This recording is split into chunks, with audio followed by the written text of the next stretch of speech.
Hello મિત્રો, જય શ્રી રામ, જય માતાજી. આપણી ચેનલ ઉપર બધાનું હાર્દિક સ્વાગત છે આજના નવા વિડીયોમાં. તો આજના વિડીયોમાં આપણે પાછું એક ભજન શીખીશું. ભજનના શબ્દો છે: ધૂણી રે દખાવી બેલી અમે તારા નામની. આ ભજનના શબ્દો છે. તો આજે આપણે હાર્મોનિયમ પર આ ભજન પ્લે કરશું કે હાર્મોનિયમ સાથે વગાડવું કેમ, ગાવું કેમ, તેની સાથે સાવ સિમ્પલ રીતે. અને આપણા વિડીયો બધા એવા જ હશે કે એકવારમાં જોઈને બધાને આવડી જાય તેવા. અને આપણે ઓનલાઈન ક્લાસ પણ ચાલુ કરેલા છે. તો જે લોકોને ઓનલાઈન ક્લાસમાં જોડાવવું હોય તે ઉપર આપેલા નંબર ઉપર સંપર્ક કરી શકે છે. અને તે ક્લાસના જ નંબર છે, એટલે એમાં ખોટા કોઈ ફોન કરવા નહીં કે ભાઈ મારે પેટી લેવી છે, કઈ લેવાય, શું કરાય, એવા ખોટા ફાલતુ પ્રશ્ન માટે કોઈ ફોન કરવો નહીં. શીખવા માટે આપણે એ નંબર આમાં અપડેટ કરેલા છે. તો જે લોકોને જોડાવવું હોય તે ઉપર નંબર આપેલા છે, તેમાંથી જોડાઈ શકે છે. તો ચાલો વધુ વાત ના કરતાં આપણે વિડીયોની શરૂઆત કરીએ. જે લોકો આપણી ચેનલ ઉપર નવા છે તે લોકોએ ચેનલને જો સબસ્ક્રાઈબ ના કરી હોય તો ચેનલને સબસ્ક્રાઈબ કરી લેજો, જેથી રોજ તમને કંઈક નવું નવું શીખવા મળે એટલા માટે. અને સૌ પ્રથમ સાવ આરામથી હું તમને વગાડીને બતાવીશ. આપણે મુખડું અને અંતરો બંને જ વગાડશું. ખાલી મુખડું અને અંતરો બંને તમને વગાડતા શીખડાવીશ. શબ્દોમાં ખાસ કરીને ધ્યાન દેજો. જે કાંઈ વસ્તુ તમને કરાવું છું એ તમારે ખાસ ધ્યાન રાખવાનું છે. કઈ રીતના બોલે છે, કઈ રીતના શું સમજાવે છે, એ તમારે ખાસ ધ્યાન રાખવાનું રહેશે. તો વધુ વાત ના કરતાં ચાલો આપણે વિડીયોની શરૂઆત કરીએ. આપણે પહેલી લાઈન વગાડશું 4 સફેદના સ્કેલથી. ધૂણી રે દખાવી બેલી અમે તારા નામની. આ સાવ સિમ્પલ રીતે હું તમને શીખડાવું છું કે સાવ શીખાવ લોકો હશે તે પણ આરામથી વગાડી શકશે એ રીતના.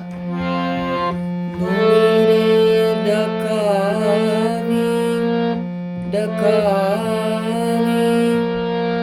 બેલી અમે તારા નામની.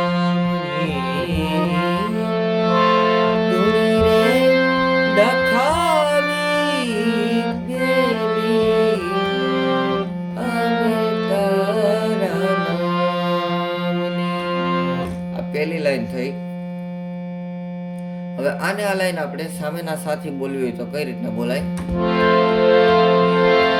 અમે તારા નામની.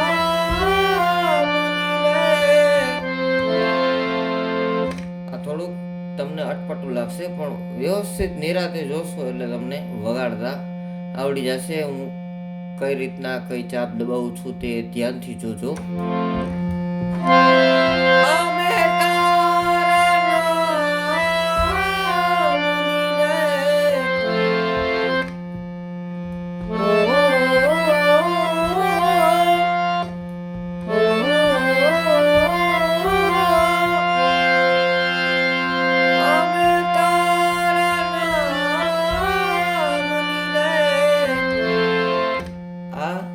આપણે કઈ રીતના બોલવાની રહેશે તમને દેખાડું છું, ધ્યાનથી જોજો. આપણે એકવાર બોલ્યા અમે તારા નામની.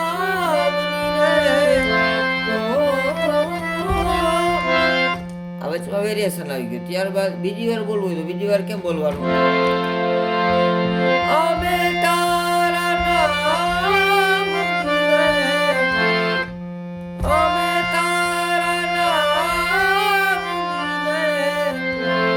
પાછું વગાડું છું. અમે તારા નામની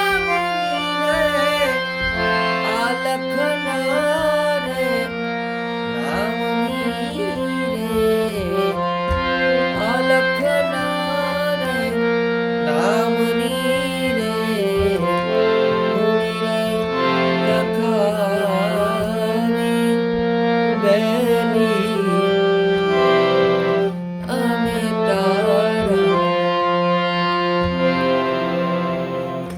આપણા વિડીયોમાં કાંઈ પણ મિસ્ટેક થાય તો ભાઈ કોઈ ખોટું એવું ન વિચારવું કે આને કાંઈ નથી ફાવતું, આ કેમ કરાવે છે.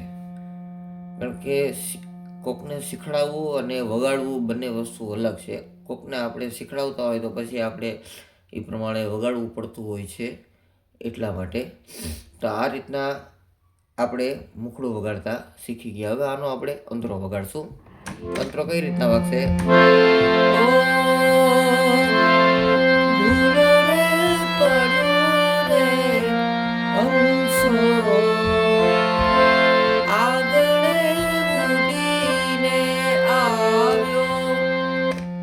અંતરાની પહેલી લાઈન છે.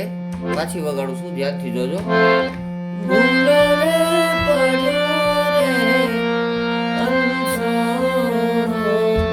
એ થોડુંક એ રીતના નોર્મલ તમે વેરિએશન તમે લઈ શકો છો, પણ બધું હોય આવા ને આમાં. કઈ રીતના? ધ્યાનથી જોજો.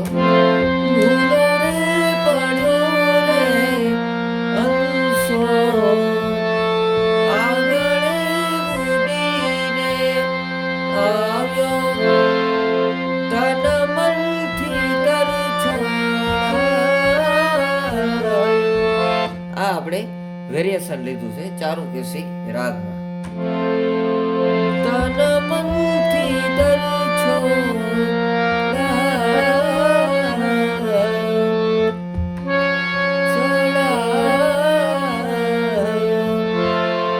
આ થોડુંક આપણે વેરિએશન લીધું, બાકી સીધી રીતના બોલો તો પણ ચાલે. આ કઈ રીતના?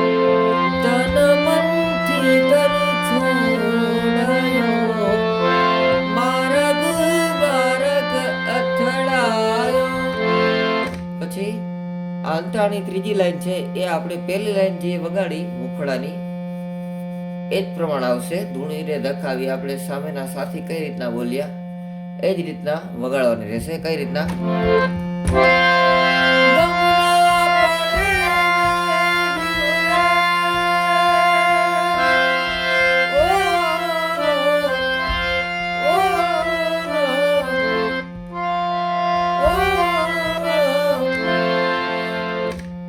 આ થોડુંક અલગ થાય, વેરિએશન તમારે કરવું હોય તો. હવે પાછું વગાડું છું, ધ્યાનથી જોજો.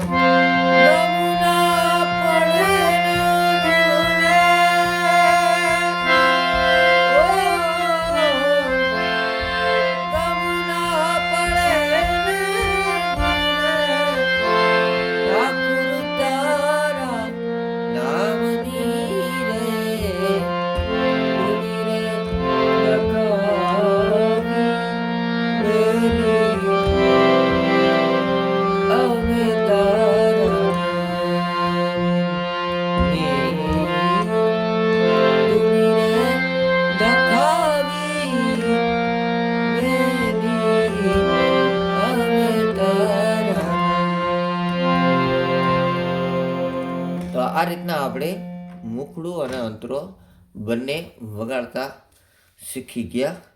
હવે આ જ રીતના આખું ભજન ગાવાનું રહેશે.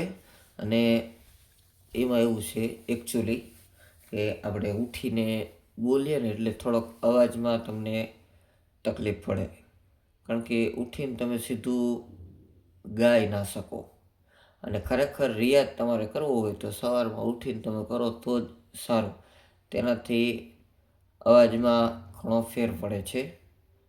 એટલા માટે આપણે આ વિડીયો બનાવ્યો છે. તો તમને લોકોને વિડીયો પસંદ આવ્યો હોય તો લાઈક કરજો, કોમેન્ટ કરજો અને તમારા બીજા મિત્રોને શેર કરજો, ભજન પ્રેમી, જેથી કરી એ બધા જોઈને વગાડી શકે અને કંઈક આગળ વધી શકે.